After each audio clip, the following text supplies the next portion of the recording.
At least you didn't go 2-1. It's true. I didn't do that. Date a comedian, they said. It'll be lots of fun, they said. So this is the first episode of Serving You. Yay! Yay! Welcome. So I'm just facilitating the beginning of this, but it is a 3-person podcast, as you can see, called Serving You, and it is about... Serving you. It's about restaurant etiquette and how we all should act when being in public. Very much that. But also not just restaurant etiquette for customers, restaurant etiquette for servers and managers and Most everybody. definitely. and chefs and cooks and just restaurant etiquette. And again, act like you've been in public. Please.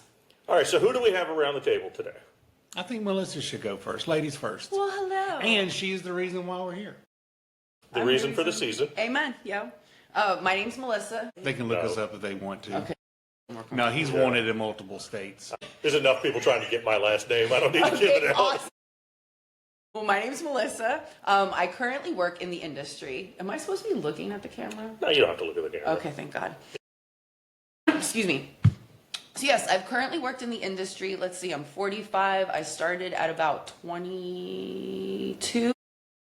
I've worked both back of house and front of house. So I've cooked and then I started serving. I currently work in a local diner. We're not going to name that diner. No, unless I've they been want to there. be a sponsor. I've been there for 12 years, and it is in the heart of St. Pete, and we have quite the eclectic clientele that comes in there. So I've seen a lot. Yeah. So my name is Matt. I am currently not in the industry. I am what they call a professional eater. That's why I'm here. It's a very I have job. worked, yes, that's a very important It part is, dude. of the industry.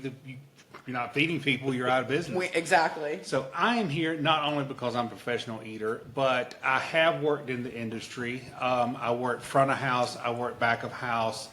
I have been a bartender, and I think all in all, I probably worked in the industry for around 13, 14 years, something along those lines. My name is Jeff. I'm a former industry recovering from still. I still have dreams of being in a restaurant and That's being in the so weeds. sad. It's so sad. And I'm out of the industry 5 years at this point. What do they do in versus, and then they go, Hi. hi, Jeff. Hi, Jeff. Thank you. I'm in recovery. I started in the industry when I was 15. I asked my parents for a raise in my allowance, and they said, get a job. And I was like, I'm 15, I can't get a job. And then my dad said, I'm the accountant for this dessert shop. You can wash dishes there. Perfect. So I started washing dishes and then coming home and having to wash dishes for my chores, which was horrible. And I was in the restaurant industry from 15 until about 40. So I put my time in. Yeah, you did. And even when I was out of the restaurant, I was in customer service. I worked oh my God, what? I happen to have a manager of the, I almost tripped on my manager of the year trophy from 20, why would that just be laying So around? humble you are, too. What a spontaneous moment. That's so did weird. we get that? We got that on camera, right? Or let's see, we got that on 4 cameras. Okay, how convenient. Yes. But yeah, I've worked everything from diners to, and I've worked back of the house, I've worked front of the house, I've been a manager in the industry. Yeah. I've been through the ringer on it, I've done it all, spectrum. and I've gotten to see it all. So I'm excited to be a part of this and talk about the industry because we've all worked in different sectors of it, we've all gone to different restaurants in it, and we all, having been in it, have a keen eye to some of the things that can be better and some of the things that are working great. For sure. For sure. And it helps to have 3 different perspectives. Yeah. Current, past, and then comedic relief. You need Yes. that. Yeah. Oh, is that Jeff? Yes, that's Okay, Jeff. yeah. Award-winning comedic relief. I'm sorry. I stand corrected. This is really heavy.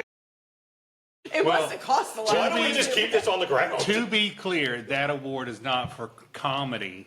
That is for work that he was doing in the industry while a manager. However, we are in the midst of greatness because he also has awards as a comedian. Oh. I do have awards. I'm an internationally renowned comedian at this point. I love that, Jeff. Thank you. Thank Yeah. you. That's awesome. You're not going to say your usual, how you were best in the Bay? No, I don't have those awards around me. Wait, I did. I forgot to bring those out. Damn it. Stay tuned for next episode on what award Jeff trips on next. Because Jeff be tripping. Jeff be tripping. Damn it, I have no awards to trip on. Shit. Oh, that's funny. But I am actually, for the record, I was voted favorite bartender back when I was bartending in St. Pete. And actually, it was the year I stopped bartending. They voted me favorite bar. I think they were just happy I left. That's I was less gonna say, important. I think that was more of they But that thought was- you're leaving.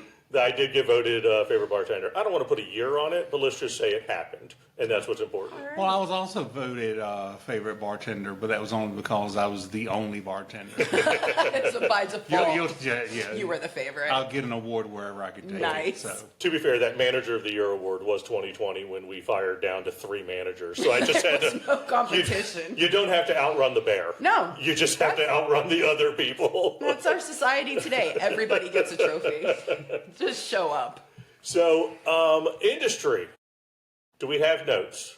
Do we want to get into notes? From the industry? Well, first let's talk about why we're here. Yes, let's get. How did this start? You two. So, well, let's go way back. Step into the Wayback Machine. Yeah. Please, way way back. back. Way So back when. I started working at my restaurant, Matt, who I refer to as Lord Biscuit, was one of my first tables. And I'll never forget, he requested some type of hot sauce. It wasn't Louisiana, it was something else from the kitchen. I don't remember You any needed of something this. from the kitchen, and I forgot it. So the next time he came in, I felt so bad. I think I prostrated in front of you. I think I did. Did I bow? I felt very, very bad. You don't remember this? This is monumental in my life. I do remember it, but I don't remember. Those details? I don't remember if it was a hot sauce or if it was You just honey. remembered, because all I've heard you talk about is that you remembered she forgot something. I did. I forgot something. I felt horrible. I went home and really felt upset. And you told me that this kept you awake. It You- did. You dreamed about it No, until that's the next real. time I came in.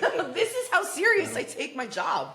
Because I believe no matter what you do it well. Even if you serve tables or dig ditches or clean toilets. Right. You always do a good job. That's good. So so I forgot whatever it was you freaking wanted. So the next time you came, I did. I bowed before you and professed my I felt so bad. And we were friends ever since. And then you became my call party. Yes. And then my name evolved to Lady Muse. Is it right? Lady Muse of the House of Catalyst. Yes, which I freaking love. All right, and this is Lord Biscuit.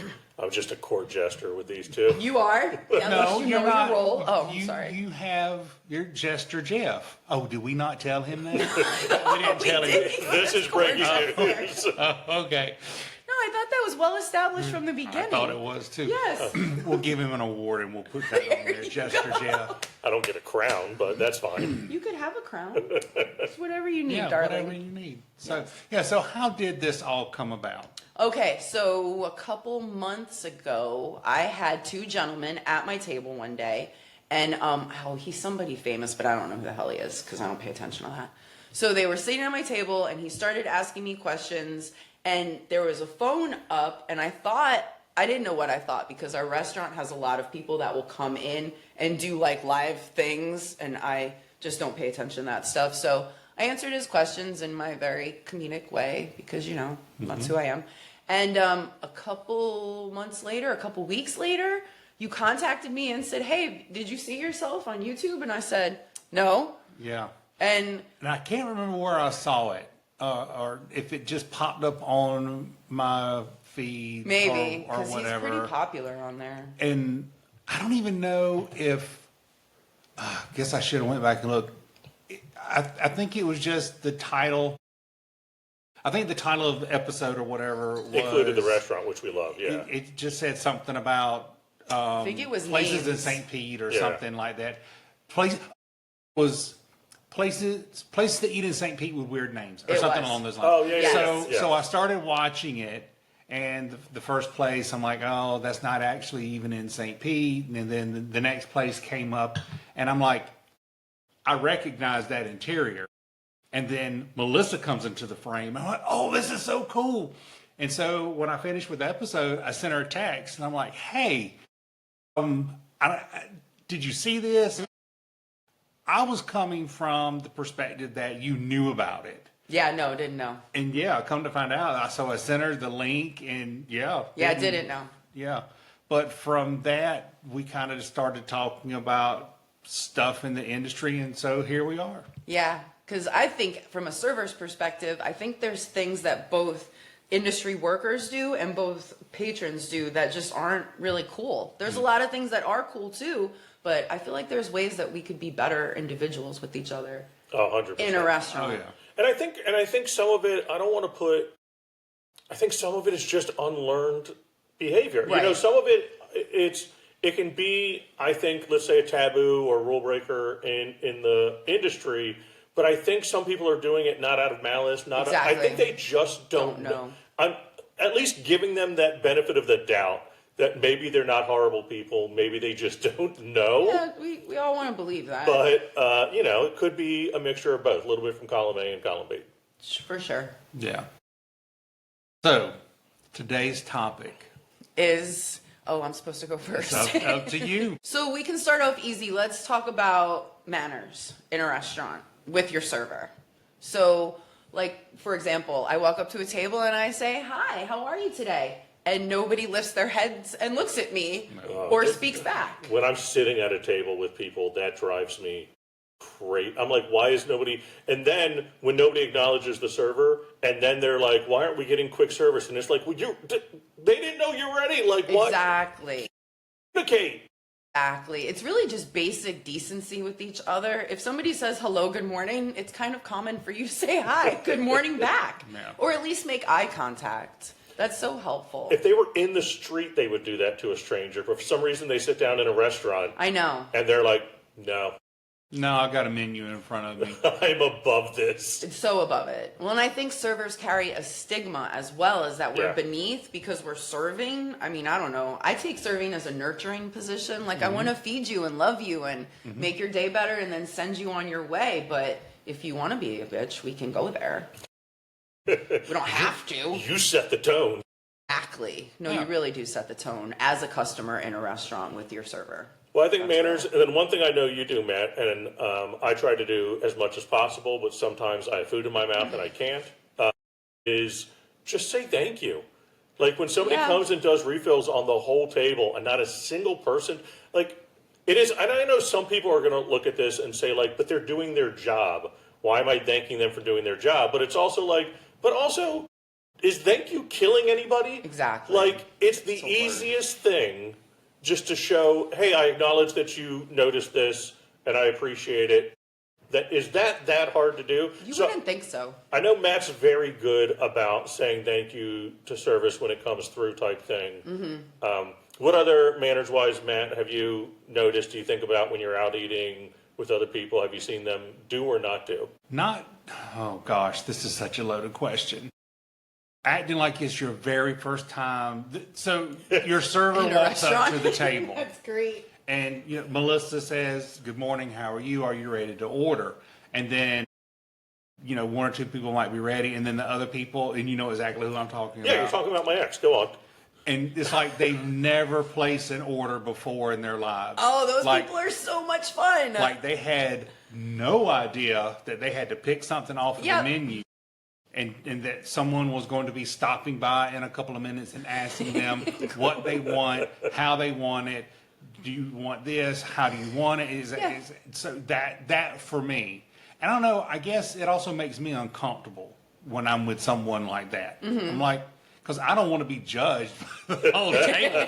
Judge me least on you what I'm care. doing. Judge me on what I'm doing, not what the whole table is doing. But at the same time, if you are in a group, well, see, for me, that's also something very, very different. You're already in a group. Mm-hmm. So by definition, it's already going to be a little more challenging because, maybe there's 4 or 5 or however many people. For sure. The more people at the table, the Yeah. more challenging it is. So if you've got 2 or 3 people at the table who have never been to a restaurant before and don't know how to order, and Yeah. Do you want to speak right to camera? or they know that they can't hear all that well, but they absolutely refuse to wear hearing devices. Say his name. Say his name. I will not. I like how he winked to that. The point got across. I don't know, but that just. But I think if I can speculate some, and I think this affects all of us, if you've been in the industry, if you serve time in the industry, and I feel like when I say serve time, it's not like the military. I get it, but we still have PTSD from it. You so really do. you know, It's there's a serving time. reality. When you've served time in the industry, I think there's a certain thing that happens to us that when we go out to eat, I get very guilty about how long I'm at that table. Yeah, Immediately, that's because you've been in the industry. I'm thinking, we've been here, you know, and other people Yeah. are enjoying their meal. And the thing is, it's not wrong to enjoy your time at the restaurant and your time with friends, and you've planned this day out, this meal, you're out with your friends. There's something very, and I wish I could be on that wavelength of we are enjoying the moment. But for me, having been in the industry, and I would put it to you too, wondering if this affects you the same, at a certain point, as we're coming towards the end, I'm thinking, let's get to-go boxes, let's get out of here, we're taking up this table, we don't need to be that is in my head way more than maybe it needs to be, but it is ingrained in my head, and That's I wish your I could get out of PTSD. it. Yeah. No, and I think from a server's perspective, I totally understand that. But I've taken the role because we turn and burn in my diner, but sometimes we don't. And some people sit and chill and they'll be there for 2 hours. I have to trust the universe that the universe will take care of me and let that go. Because I believe you're enjoying your meal. Food brings people together. You know, our social culture is like bound by food, and you're building bonds and you're talking to each other. So I get where you're coming from, but you're probably being hyper vigilant. I think I am, and that's the problem. Like, and that's what I'm saying. That Yeah. when people are just sitting and enjoying, it's not.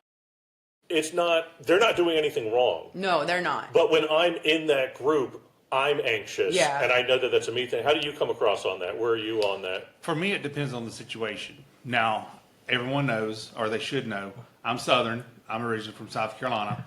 And for us, food is a huge part of the culture. Most definitely. And when you are sitting at the table, it's almost, that's kind of holy time. Because that's time with you, your family, your friends, whoever, people that you have decided to sit down and eat with. And so there's not this expectation of you shove it in your face and you go. Right. That's time where you sit and you talk and you get caught up and how was your day, what's going on in your life. So for me, that's very much a cultural thing. Speaking on another culture that I know a lot about, the same way in the Mexican culture. It is very common in the Mexican culture that table is yours for the rest of the night. You know, if you go to a restaurant that takes, and this is in Mexico, not necessarily Mexican restaurants here in the States, but like in Mexico, if you make a reservation, then that table is yours for the entire night. Right. You know, if a party comes in and they say, we need a table for 2, 3, 4 people, however many, and you as the patron, you're looking like, well, there's no one in here, and the host or hostess is like, well, we don't have any available tables. You're like, but there's no one in here. That's because they assume that you are also coming in with the expectation of, well, once I sit down at that table is mine for however long. So they're coming in, the host is looking at it as, well, I have to make sure, you know, this table is reserved, so when that person or that party comes in, their table is They have available. it, yeah. And it's because it is such a such a social part of the culture. Yep. That you sit and you talk and you don't hurry through a meal, and you might finish the meal in 20 minutes, but you're there for as long as you want to be. Sitting and talking. Now, with that being said, don't get me wrong. It doesn't hurt the server for you as the person sitting there for hours to monetarily compensate Absolutely. for being at their table Yeah, the entire night. It's ab- almost like renting. Yeah. You know, So here's a question for you still in the business. So it's funny because I think type of restaurant dictates, and I know from managing in a hotel that had multiple levels of restaurants, we'll say, our table time between reservations and our 3 meal a day was about 90-minute expectation on dinner. Whereas in our fine dining restaurant, you were looking at 2 to 2.5 hours Yep. between reservations. For But sure. it's because the pace of service is different, the pace of your meal is different, and so there was a different expectation. But that being said, from a server's perspective, and if we stay on manners, what is the correct manner in a server letting a table know like, I'm glad you've enjoyed your time, but if you wanted to leave, Woody would be upset. So in the And I industry, know there's a fine, I played with that fine line. oh, it's very fine. What you do is start clearing everything around them. So if you as a patron are sitting there and your server comes over and starts taking everything from you or says, is there anything else you need right now?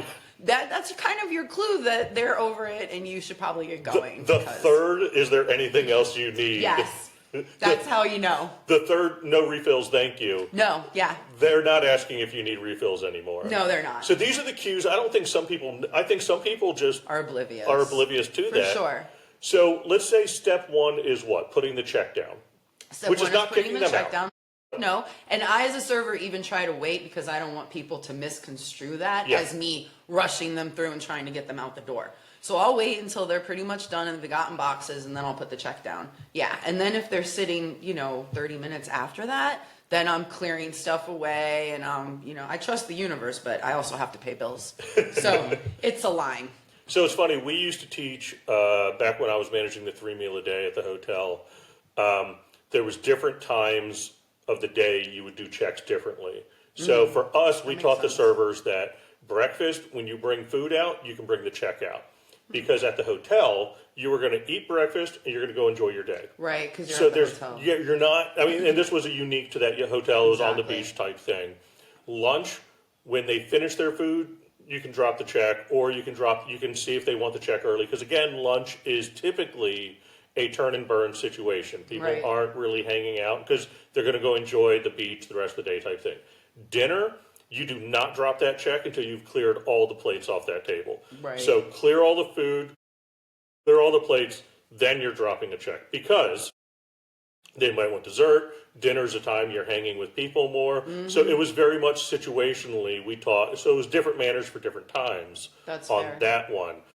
But again, it's, when you're doing 3 different meals in the day, you're dealing with 3 different types of experiences Mm-hmm. for the same person throughout that day. So we had to focus on that some. Yeah, I think with your situation, there was more structure. In my diner, it's people come in and Right. they'll eat dinner at 8 a.m. or they're eating breakfast at 2 p.m. Ooh. So it's hard. Like, you just got to read the table. I've been for getting me. I've been getting eggs in there at 9 a.m. and I heard somebody order like a steamed fish or something, and I'm like, it is 9 a.m. and you are not Swedish. What Well, are you We're in the doing? South, dude. People eat fish and Oh, grits they for do. breakfast, They do. chicken and waffles. It's Yeah. like full meal. But I do want to bring up what you said a minute ago to make sure that everyone hears this. If you are going to sit at a table for an extended amount of time, make sure to take care of your server Yes. when it comes time to leave a tip. For Because I know sure. for me, if I think I have been at a table a little bit too long, you can see me crunching numbers in my head. Yeah. Saying, okay, well, I've been here for X amount of time. How many times could this table have been Exactly. turned That's over? How much could they there have we made? go. So I'm going Yep. to give them twice as much as I normally would, Yeah. or 3 times as much as Mm-hmm. I normally would. Because, again, yes, you are taking up their real estate. So why would you not pay them for the extra time that you've been there? Oh, hands down. And in a restaurant, money is like your get out of jail free card. If you tip a server, over tip a server, they'll let you sit there all day Yeah. because they've made their money. Yeah. And now at that point, now it's easy work. All I have to do is refill coffee and water or get you more drinks. Please sit here as long as you tip accordingly. Now, I'll just put this question since that's been said. Let's say you have a table sitting there, and I'll put this to both of you because it's counterpoint to you to see where you go on this. And then in real life, somebody sitting at the table, you drop the check, they're clearly taking time up. They crunch the numbers, they go, okay, I'm going to be here this long. I should compensate this much. They pay the check, they leave generous tip to cover for that time. At what point they're still there and you're like, oh, you didn't cover this amount of time. Like the meter's up, babe. Like you paid for the meter, but the meter's coming It's up. dinged. Yeah. Does that come into play, or are you in a situation there where you're like, well, we played the game and this is where we're Here at? we are. I mean, you believe in the universe on it, but Well, I'll tell you what I have done. So there was a time a couple years ago, we a colleague of mine, she retired from the same industry that I work in, and she actually moved to St. Pete Beach. And me, her, and her husband, we went to eat at a restaurant on the beach. Met for breakfast. We were there for an extended amount of time. I paid because it was kind of like her retirement breakfast, and my congratulations or whatever. And so I wasn't sure how long we were going to be there. They put the ticket down, and I'm like, let's just assume that we're going to be here for X amount of time more. So Real time example, love this. Yeah, so I left a really good tip. Well, the server came through and picked the ticket up and left. Well, because they had just moved to the area and it was her retirement breakfast, I didn't want to hurry anything along. Well, we ended up staying there for like an hour longer than I thought we would. That meter went up. Well, because the server had already taken the ticket, I couldn't change the tip. Right. So what I did, and I knew that I was getting dirty looks from her, and I didn't want to say anything because I didn't want, my guests to feel Right. Rushed, bad. exactly. So I'm like, I'll take care of her the next time I come in. So a week or two later, I went in there and I pulled her aside and I said, you may not remember this. But I was here a couple of weeks ago. This is what happened. So today I'm going to take care of you again with the tip. And I don't think she really remembered because there wasn't that. Servers will pretend. Yeah. I was gonna say, I bet you she remembered. But We there remember wasn't stuff. that micro The light go on or emotion. whatever. And and this is also another turn and burn restaurant on the beach. I know they know who I am, and I know she knows who I am. I'm not a regular, but I was in there enough. So that's how I handled that. See, and that's an instance of the server trusting in the universe, and it came back around. So she probably shouldn't have been giving you dirty looks. I try not to do that at my damn tables. But you I might have think stuff. you have pretty good manners on things, so that's a bit different. Yeah. So I was raised right. I think, well, and Shout out like to you the said, what? Shout out to the family. What were you going to say, Jeff? I think it's a statement, though, too, or a fact of ignorance. People just don't think like that. Because, like, do people realize as a server, I just now started making $11 an hour? no. Yeah, I don't think Just people realize that. $11 an hour. So tips Yeah. really are what pays our bills in the service industry. Oh, yeah. It just is. So Yeah, I think if people thought more like that, it would be helpful. It's just the way it is, and people don't understand. I mean, again, I started in it. It's 213 when I started. When in I the started, industry. it was 213. Yeah. By the way, 20-something years ago. yeah, and for me, it was 30 some years ago, and it in a 10-year difference, it was still 213. Like that's a problem. Oh, people. for real. We only started going up in hourly recently. Yeah. But then too, do people realize that even though we make $11 an hour, we also tip out to the house at the end of the day? I still don't think people know about the tip out. Dude, they don't realize that. I don't think they do. Yeah. So yeah, that's standard in a restaurant, everybody. Let's take note of this. So let's say as a server, I sell $1,000 worth of food each day. My house, the restaurant I work for, expects 3% of my sales for them in cash that I give to him. So $1,000, I have to give $30 over at the end of the day, Right. no matter what I make in tips.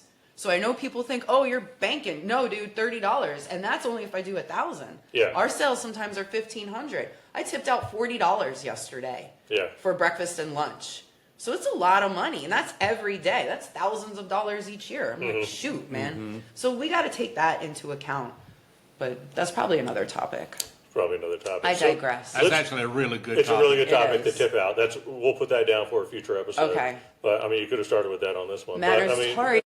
I was just put on the spot, deer in headlights.